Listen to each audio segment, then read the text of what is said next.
성도 여러분, 안녕히 주무셨습니까? 오늘 이 아침에도 함께 하신 우리 주님을 인하여 영광과 찬양을 돌립니다. 만나의 아침 새벽 기도로 시작하겠습니다. 하늘에 계신 사랑이 많으신 아버지 하나님, 오늘 저희에게 또 한날의 귀한 삶을 허락해 주셨습니다. 주님의 은혜를 찬양하고 찬양합니다. 오늘 저희에게 주신 생명, 주님이 함께 하시는 일을 통하여 주님의 영광을 드러내도록 도와주시옵소서. 예수님을 더욱 함께하여 주시옵소서. 저희의 삶 속에 예수 그리스도가 항상 드러날 수 있도록 인도해 주시옵소서. 이 시간에도 주님의 말씀을 통해 저희의 삶을 새롭게 해주실 것을 믿고 감사드리며 사랑과 자비가 많으신 예수님의 이름으로 간절히 기도 올리옵나이다. 아멘. 네, 오늘은 우리 신년도 새해 제1기 과정에 대한 말씀인데요. 총 제목은 제자도입니다. 여러분들이 아직 그 교재를 받지 못하셔서 우리 개인적으로 공부하시기가 조금 어려우실 거라고 생각이 되는데요. 혹시 컴퓨터가 있는 분들은 안식일학교 웹사이트에 들어가시면 교과에 대한 부분들을 직접 받으실 수가 있습니다. 저도 그래서 책을 못 받았지만은 웹사이트에 들어가서 교과에 대한 교재를 지금 받아서 여러분과 함께 이제 공부하려고 합니다. 자, 우리 이번 그 일기는 제자도입니다. 제자의 길, 제자의 도리, 제자가 어떻게 살아야 할 것인가라고 하는 부분인데요. 먼저 서론 부분들을 좀 여러분들에게 이번 총 일기의 서론에 대한 부분을 좀 말씀을 드리겠습니다. 1과는 제자와 성경, 2과는 비유를 통해 제자를 양성함, 3과는 기도와 제자도, 4과는 어린이들을 제자로 양성함, 5과는 환자들을 제자로 양성함, 6과는 보통 사람들을 제자로 양성함, 7과는 예수님과 낙오자들, 8과는 부자와 유명인사, 9과는 권력자들을 제자로 양성함, 10과는 민족들을 제자로 양성함, 11과는 영적 지도자를 제자로 양성함, 12과는 추수와 추수꾼, 제13과는 제자도의 대가, 이런 그 내용으로 구성이 되어 있고요. 여러분들 매번 좀 보시면 알겠지만 우리 교과 과정책 앞부분에 보시면 영혼을 위한 오늘의 양식이 나옵니다. 그래서 신년도에 다시 성경 통독을 창세기부터 이렇게 쭉 하실 수 있도록 나와 있고요. 그 다음에 또 아주 양서로는 구호봉사, 사도행적 이런 부분들이 이번 석 달 동안에 읽어야 할 부분으로 나와 있습니다. 그 다음에 그 오른편에 보시면 나의 구도자 명단과 기도 목록이 나옵니다. 특별히 여러분들 지난 한 해 인도하시지 못했던 영혼들, 그러나 꼭 인도하고 싶은 영혼들에 대한 명단을 적으셔서 그를 위해서 계속해서 기도하고 접촉하는 일들을 우리 교과책에 보면 그 내용이 나와 있는데요. 구원해야 할 내 가족에 대한 명단을 5명 정도를 적을 수 있게 돼 있고요. 또 구원해야 할 이웃과 친구에 대해서 5명 정도를 적을 수 있고요. 소그룹 기도 제목, 이제 우리가 신년도부터는 소그룹을 할 것이라고 생각이 됩니다. 그토록 염원해도 소그룹을 해야 되지 않겠습니까? 그래서 우리 소그룹 기도 제목들을 거기다가 적는 것이고요. 그 밑에 부분에 보면 나의 영적 성장 보고서가 나옵니다. 내가 어떻게 정말 성실하게 크리스찬의 삶을 사는지에 대한 말씀, 예언의 신, 기도 생활, 가정 예배, 교과 공부, 소그룹 활동 횟수, 선교를 위한 방문 및 접촉, 구제 활동 봉사, 전도지수 특자를 전한 부수, 시조와 가건 전한 부수를 여러분들이 석 달 동안에 대한 그 활동을 거기다가 적어나가는 것입니다. 이것을 통해서 여러분들이 실질적인 성장에 대한 부분들을 여러분 스스로가 눈으로 볼 수 있게 해나가는 것이라고 할 수 있습니다. 이 교과의 총론적인 것은 제자도의 그 삶을 어떻게 효과적으로 우리가 삶으로써 우리는 누구의 제자가 되냐면 예수님의 제자가 되는 것입니다. 그 제자로서의 삶에 대한 내용들을 담고 있는 것입니다. 자, 그러면 우리 제1과의 내용을 한번 보도록 하겠습니다. 제1과는 제자와 성경입니다. 제자와 성경. 기억절의 말씀, 요한복음 5장 39절에 있는 말씀인데요. 너희가 성경에서 영생을 얻는 줄 생각하고 성경을 상고하거니와 이 성경이 곧 내게 대하여 증거하는 것이로다. 성경이 누구에 대해서 증거하고 있다고요? 예수 그리스도에 대하여 증거하고 있는 것입니다. 그래서 우리는 제자로서 성경을 어떤 관심과 관점으로 대해야 되는지 이번 공과를 통해서 말씀을 하고 있는 것입니다. 우리 학습 목표로 가시면 깨닫기입니다. 성경이 예수님을 알 수 있는 주된 정보의 원천임을 깨닫습니다. 예수님을 아는 것을 이상으로, 꿈으로, 느낌으로 아는 것이 아니라 바로 하나님의 말씀, 성경을 통해서 예수님을 알게 되는 것이죠. 느끼기는 그리스도께서 다른 사람과 교제하며 나눈 삶과 교훈의 가치를 이해하는 것입니다.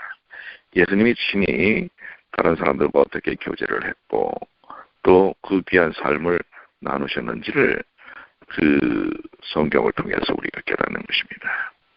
행하기는 사랑자비, 공의, 긍휼과 같은 그리스도의 성품을 반사할 기회를 찾는 것입니다. 우리도 우리의 삶 속에서 예수님의 아름다운 삶의 모습을 드러내는 것입니다. 우리 이제 제1과의 서론 부분을 보시면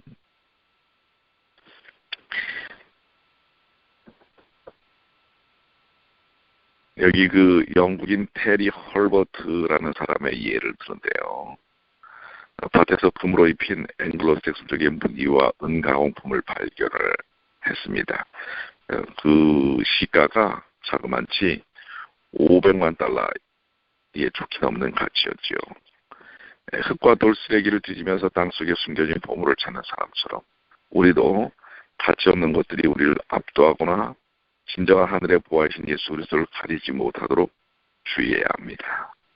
영원한 보화를 얻기 위해 바리새인과 사두개인들은 고대 경전을 탐색했습니다. 그러나 안타깝게도 그들은 보물지도인 성경을 극단적으로 오해하며 핵심적인 예수님을 완전히 놓치고 말죠.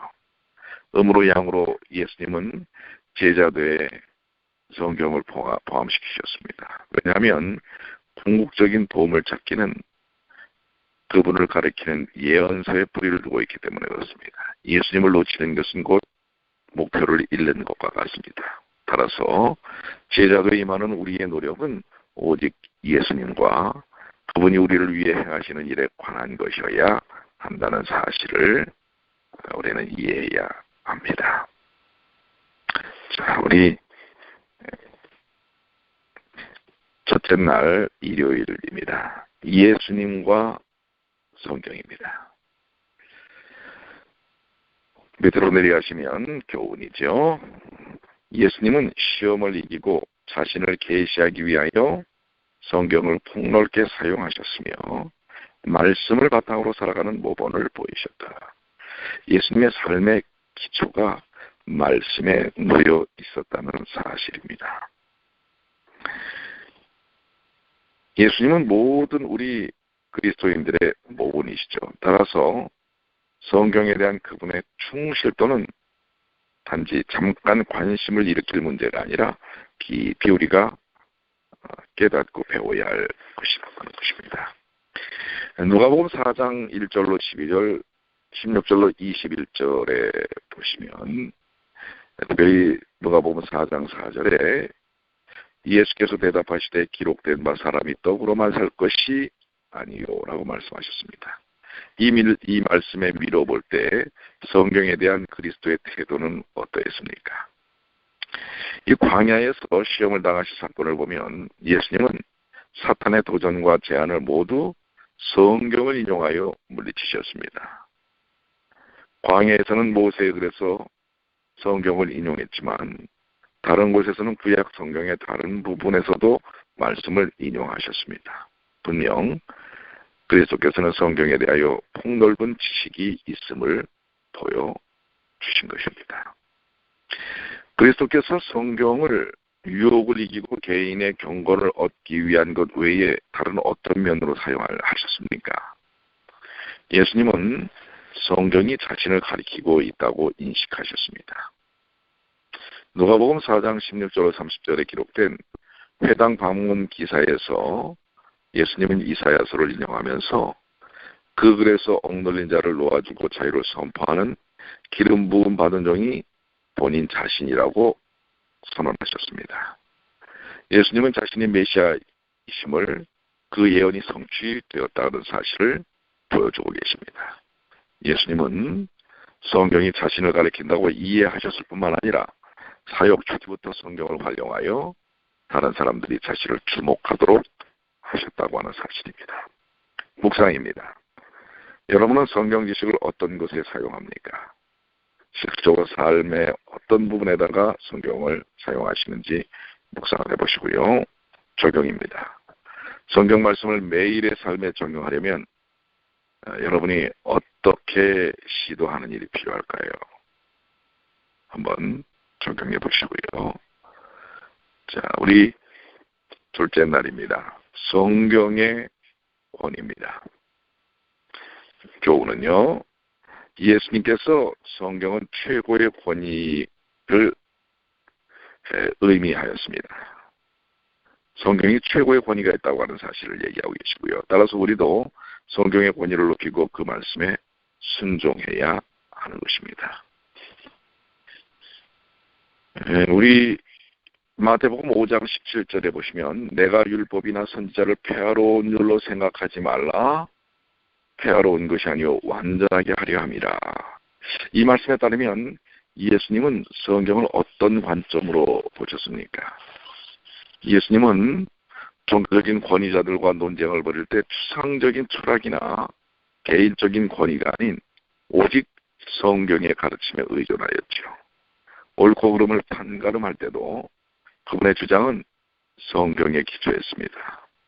반대자들이 그분의 교리적 순수성을 비난했을 때도 그분은 성경의 구체적인 말씀으로 그들을 인도하셨습니다.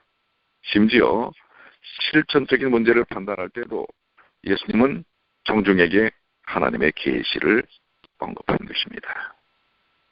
오늘날 그리스도인이라고 고백하는 여러분과 우리 사이에 퍼져 있는 성경에 대한 태도는 어떻습니까? 모든 교단이 성경을 흥미롭기만 믿기 어려운 역사문으로 간주하고 있습니다. 예를 들어 6일간의 창조, 그리고 심지어 예수님의 육체적 부활을 포함해 모든 곳에 의문을 제기하며 성경을 신화의 지위로 깎아내립니다. 그러나 예수님은 성경을 최고의 권위가 있는 것으로 분명히 말씀하고 있습니다. 그렇기 때문에 제자도의 의미는 분명합니다. 우리는 말씀 중심의 삶, 어느 누가 신화에 불과한 근거를 위해 자신의 목숨을 바치겠습니까? 오히려 현실적인 문제로 짐이 무거운 사람들에게 진정한 구주가 필요합니다.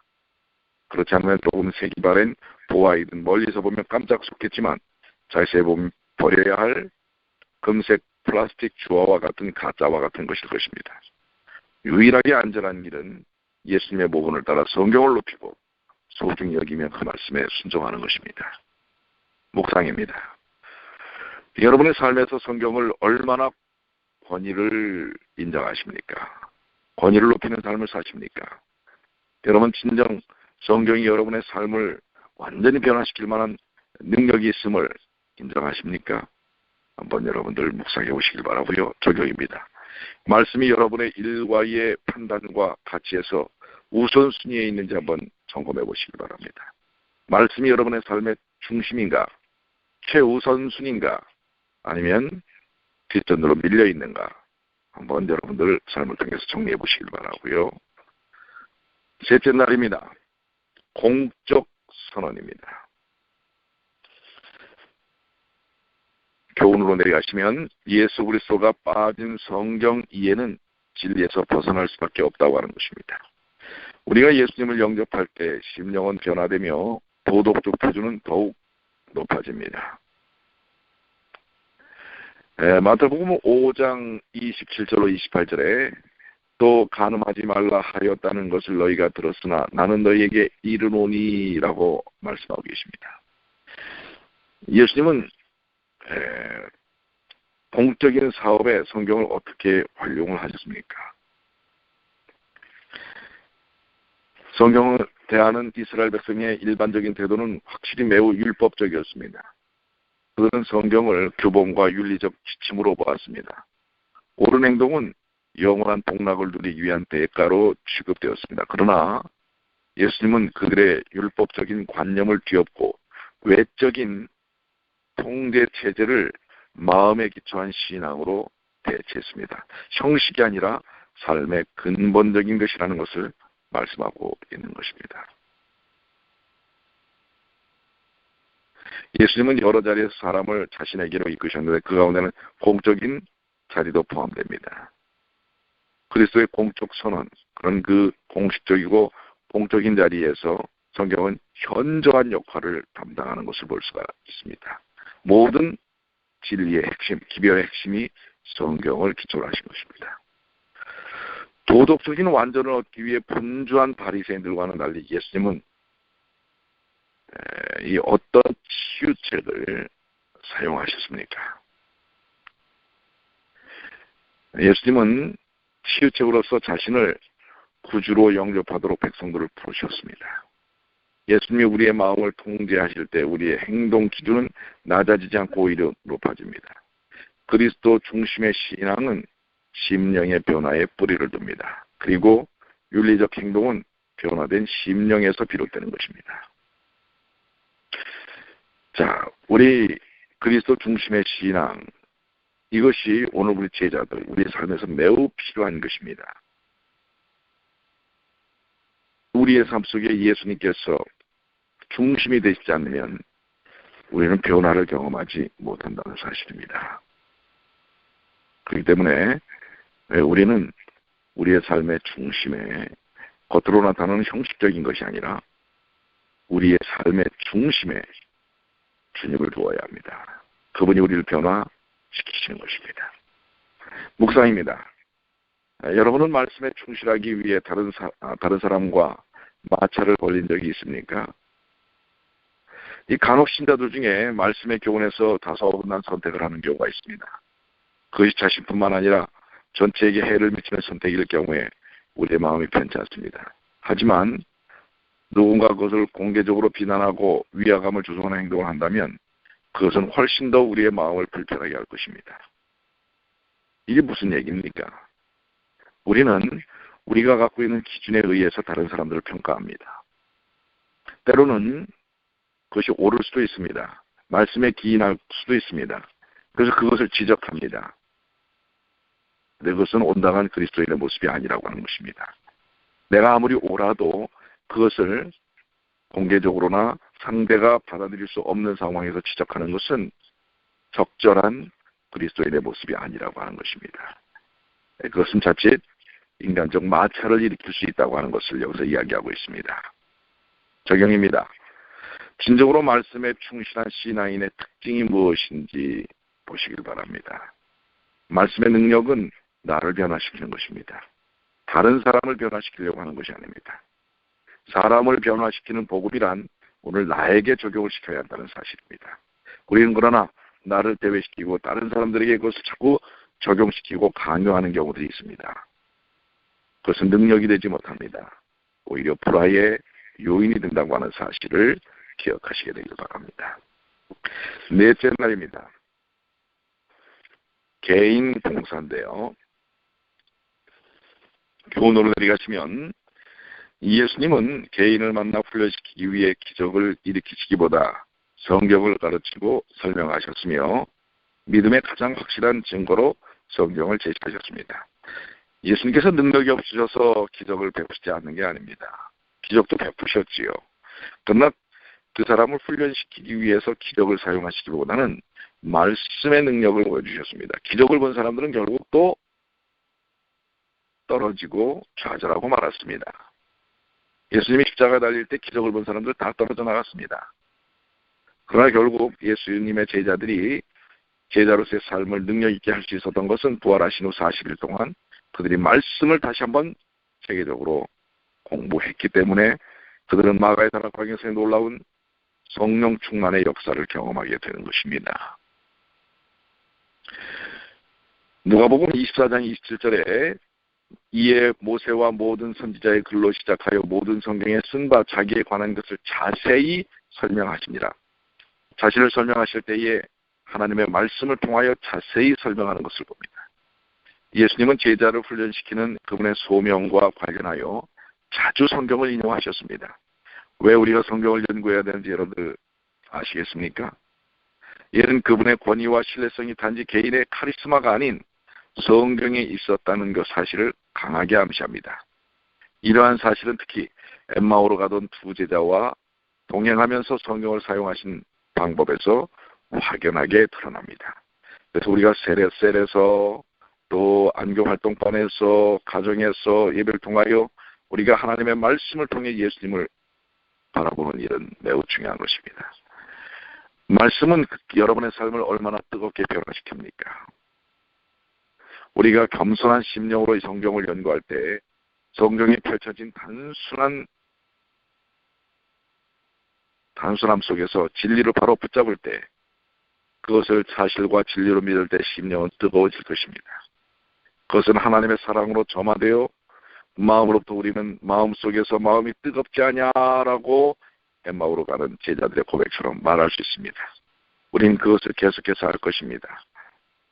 여러분, 여러분들이 말씀을 통해서 얼마나 감동을 경험하셨던 적이 얼마나 있습니까? 그것은 말씀을 전하는 이들의 능력에도 문제가 있겠지만 여러분들 자신이 말씀을 받아들이려고 하는 태도, 자세가 중요합니다. 여러분은 매 순간 오늘 이 아침에도 말씀 속에서 겸손하게 말씀을 받아들일 마음을 가지시면 깊은 감동을 받으시게 되는 것입니다. 묵상입니다.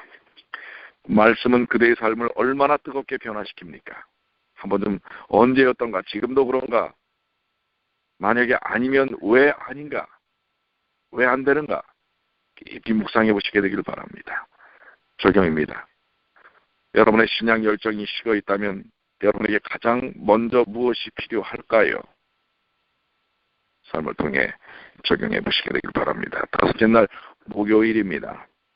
다음 세대 교훈으로 내려가시면 예수님처럼 초기교회도 성경에서 모든 증거와 교훈을 찾으려 했습니다.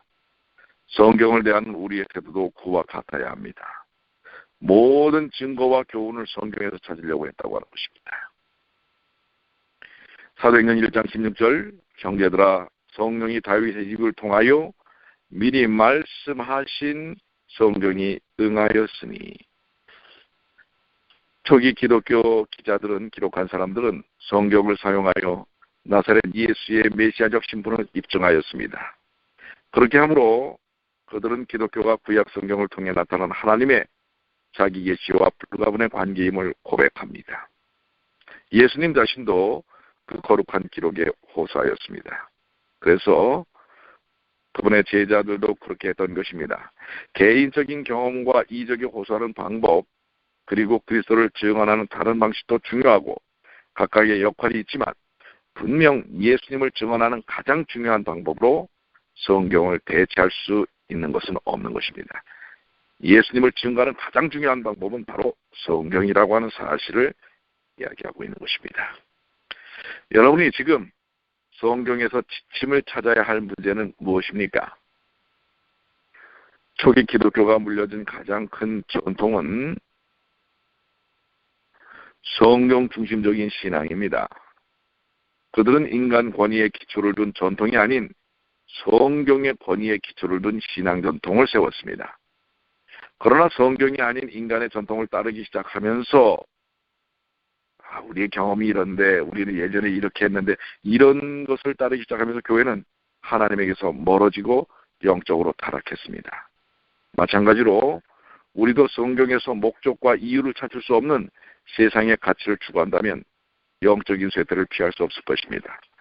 따라서 내 삶을 이루는 모든 가치는 반드시 성경 말씀에 비춰보고 검증되어야 하며 이런 과정은 매일 매 순간 계속되어야 하는 것입니다.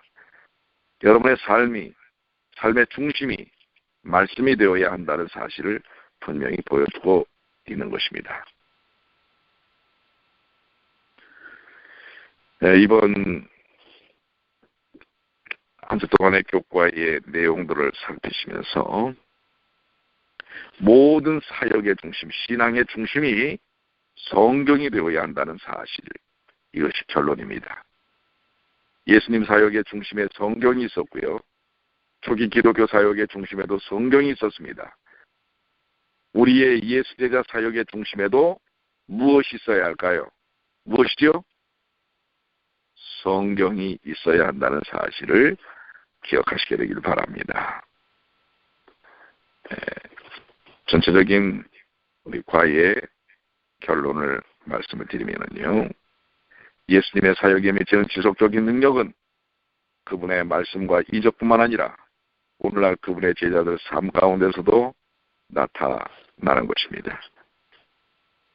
성경을 통해 증거되는 예수님을 통해 우리의 삶 속에 그분의 크신 그 능력이 드러난다는 것 기억하시게 되길 바랍니다.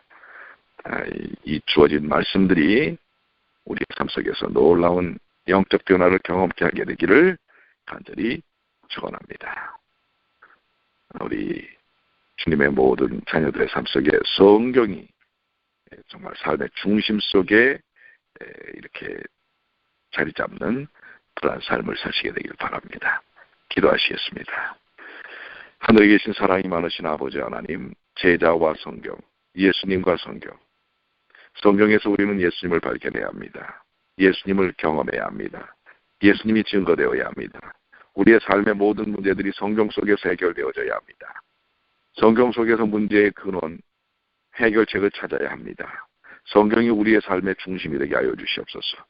그러나 때로는 우리의 삶의 중심이 엉뚱한 것이 채워질 때가 있습니다. 자신의 경험이나 또 상식이나 이러한 부분들, 인간적인 어떤 것들이 자리 잡고 있을 수 있습니다.